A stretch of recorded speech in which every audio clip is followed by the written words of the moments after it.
आज अपनी class 10th की जो फर्स्ट बुक है फर्स्ट फ्लाइट, उसकी पहली ही पोइम है रॉबर्ट फ्रॉस्ट के द्वारा रचित डस्ट ऑफ स्नो। आज उसका हिंदी ट्रांसलेशन हम पढ़ेंगे। इसमें लेखक ने हमें क्या बताया है, क्या वो कहना चाह रहे हैं।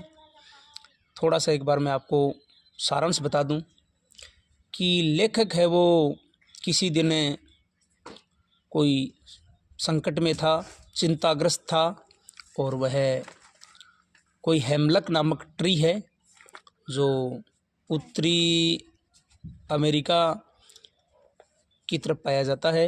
ये एक विषैला पेड़ होता है। इसकी छाँव में वो लेटा हुआ था और कुछ सोच रहा था। तभी अचानक उस पेड़ के ऊपर एक कौवा आकर बैठता है और कौवे के बैठने के कारण से वो पेड़ थोड़ा सा, उसकी टहनियाँ हैं वो हिलती हैं और उसके ऊपर जमी हुई जो कोई बर्फ़ के कण थे वो लेखक के शरीर पर गिरते हैं और गिरते ही लेखक सचेत अवस्था में आ जाता है। जो चिंतन वो कर रहा था उस चिंतन से एक बार वो बाहर निकल जाता है। जैसा कि आपने सुना होगा, न्यूटन के साथ भी ऐसा हुआ था कि वह किसी फल वाले पेड़ के नीचे सोया हुआ था, चिंताग्रस्त था, और फिर अचानक वहाँ से कोई फल टूटकर उसके सर पर गिरता है और वह फिर सोचने लग जाता है कि ये नीचे ही क्यों आया, ऊपर क्यों नहीं गया। फिर उसने वो ग्रेविटी की जो थ्योरी है वो बनाई। तो ठीक उसी प्रकार से लेखक के साथ भी ऐसी ही घटना होती है। तो लेखक बता रहे हैं, पहला स्टेंजा अपना है उसकी फर्स्ट लाइन में अपन देखते हैं, द वे, जिस तरीके से, जिस ढंग से एक क्रो, एक कौवा, सूक डाउन, सूक यानी ये सेक की सेकंड फॉर्म है, हिलाया, डाउन नीचे गिराना, ऑन मी मेरे ऊपर, जिस तरीके से, जिस ढंग से एक कौवे ने हिलाकर मेरे ऊपर गिराया। क्या? The dust of snow, dust यानी कण, ऑफ स्नो, स्नो यानी बर्फ। जिस तरीके से, जिस ढंग से बर्फ़ के कणों को एक कौवे ने पेड़ को हिलाकर मेरे ऊपर गिराया। कहाँ से? फ्रॉम ए हेमलक ट्री, हेमलक के ट्री से। तो क्या हुआ इस घटना से कि हैज़ गिवन, ये घटना है वो हैज़ चुकी है, गिवन देना, माई हार्ट मेरे दिल को, यह मेरे दिल को दे चुकी है, ए चेंज एक बदलाव, ऑफ मूड मेरी मनोदशा में, मतलब मेरी मनोदशा ही चेंज हो गई। एंड सेव्ड, और मैंने बचा लिया, सम पार्ट, कुछ भाग बचा लिया। किसका? ऑफ ए डे, एक दिन का भाग बचा लिया।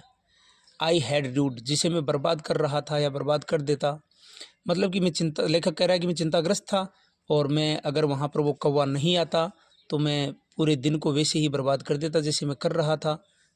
भाई विचारों में मगन था, सोच रहा था, तो मैं सोचता ही रहता और पूरा दिन मेरा ऐसे ही चला जाता।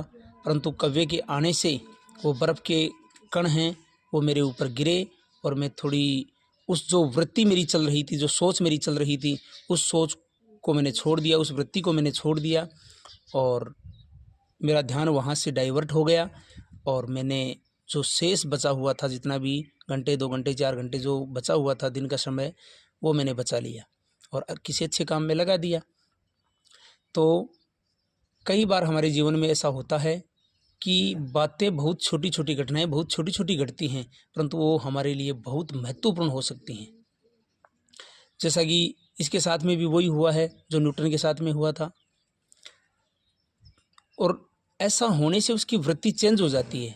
जैसे हम, एक छोटा सा उदाहरण मैं आपको देता हूँ कि जैसे हम मंदिर में जाते हैं तो मंदिर में जाकर वहाँ पर जाते ही हम सबसे पहले अपना नाक रगड़ते हैं, अपना जो सिर है, माथा है, उसको वहाँ भगवान के चरणों में टिकाते हैं।